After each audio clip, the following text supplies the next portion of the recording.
रायबरेली अपने 2 दिवसीय दौरे के अंतिम दिन अखिलेश यादव पत्रकारों से रूबरू होते हुए भाजपा सरकार पर हमला बोला। जी हां, आपको बता दें, उन्होंने कहा भाजपा सरकार किसानों, नौजवानों, गरीबों की विरोधी सरकार है।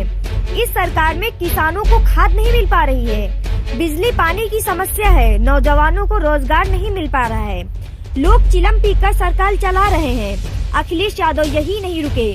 उन्होंने कहा जब जब चुनाव नजदीक आता है तो कार्यकर्ताओं पर इनकम टैक्स का छापा पड़ने लगता है। अभी तो इनकम टैक्स का ही पड़ रहा है, आगे भी आईडी और अन्य संस्था भी हैं जो दबाव बनाएंगे। इनकम टैक्स में पुलिस छापे डाल रही है, जो सांड और बैल पकड़ने वाली पुलिस है। समाजवादी विजय रथ यात्रा में गाजीपुर से लखनऊ तक जो समर्थक किसानों का, व्यापारियों का, मजदूरों का मिला, जिसकी आवाज दिल्ली तक पहुंच गई। उत्तर प्रदेश में जो घटना हुई, जिसमें किसानों को जीप से कुचल दिया गया, उसे देखकर जलियांवाला बाग याद आता है, जिसमें अंग्रेजों ने सामने से गोली मारी थी। एक पत्रकार ने दाल में पानी दिखाया था, एक पत्रकार ने सही दिखाया, उस पर मुकदमे लाद दिए गए।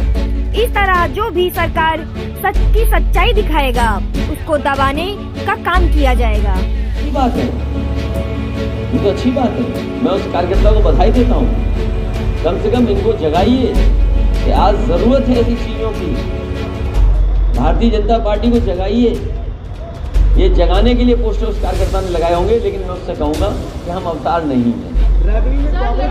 हम अवतार नहीं हैं। वो कृष्ण के अवतार, कृष्ण हैं खुद अवतार भगवान विष्णु के, लेकिन हम लोग अवतार नहीं है। वो हमारा कार्यकर्ता उतना ही समझदार है जितना भारतीय जनता पार्टी का एक नेता समझदार है, जिसने ये कहा था आजमगढ़ में कि रावण की जब मृत्यु हो गई तो उनसे विचार लेने कौन गया था?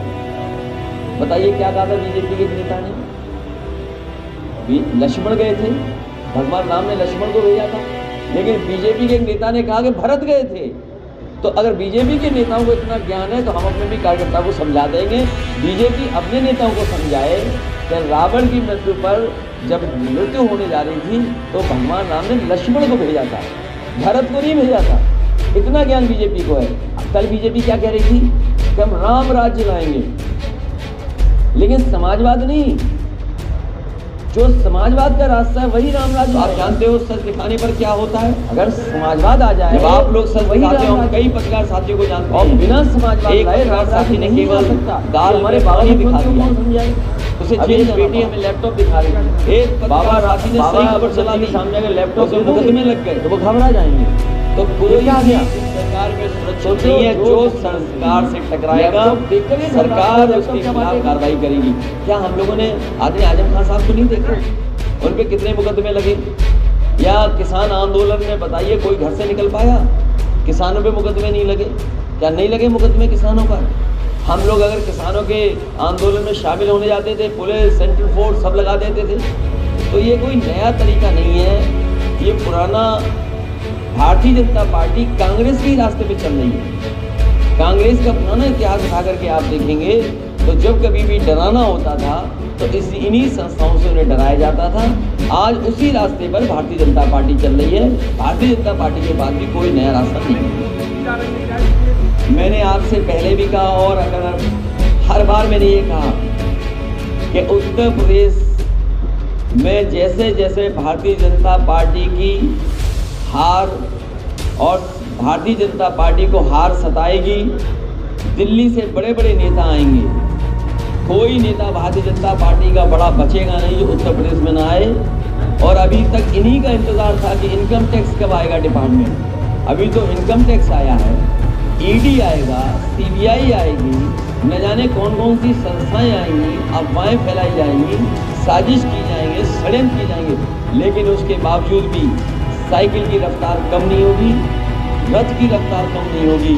और उत्तर प्रदेश से भारतीय जनता पार्टी का सफाया होना निश्चित है। वो जान गए हैं कि उत्तर प्रदेश से भारतीय जनता पार्टी खत्म, और इसीलिए उन्होंने इनकम टैक्स को भेजा है। और राजीव राय हमारी पार्टी के प्रवक्ता हैं, वो दिन रात समाजवादी पार्टी को मजबूत बनाने के लिए जहाँ जैसे काम कर सकते हैं कर रहे हैं। आज उनको भी छापा मार दिया। आखिरकार चुनाव से पहले ही क्यों? चुनाव से 1 महीना पहले क्यों नहीं? अगर कोई जानकारी थी उनके पास, जब कभी उन्होंने अपना सबमिट किया होगा, बैलेंस शीट या इनकम टैक्स दिया होगा, तब भी छापा मार सकते थे, तब भी नोटिस दे सकते थे, तब भी पूछताछ कर सकते थे। लेकिन जैसे ही चुनाव करीब आया है, ये डिपार्टमेंट भी अब चुनाव लड़ने उत्तर प्रदेश में आ गया है। 18 से बढ़ाकर 21 ये बहुत अच्छी बात है, लेकिन साथ साथ बेटियां अगर खड़ी हों, समाजवादी पार्टी ने हमेशा सम्मान किया है और बेटियों का सम्मान जैसे कर सकते हैं वैसे किया है। आज बेटियों के लिए उनकी पढ़ाई का अच्छा इंतज़ाम, उनकी सुरक्षा का इंतज़ाम, उनके स्वास्थ्य को लेकर काम होना चाहिए। और 21 साल की उम्र हो गई है तो कम से कम बेटी अपने पैरों पर खड़ी हो जाए, वो नौकरी और रोजगार भी सरकार को देना चाहिए।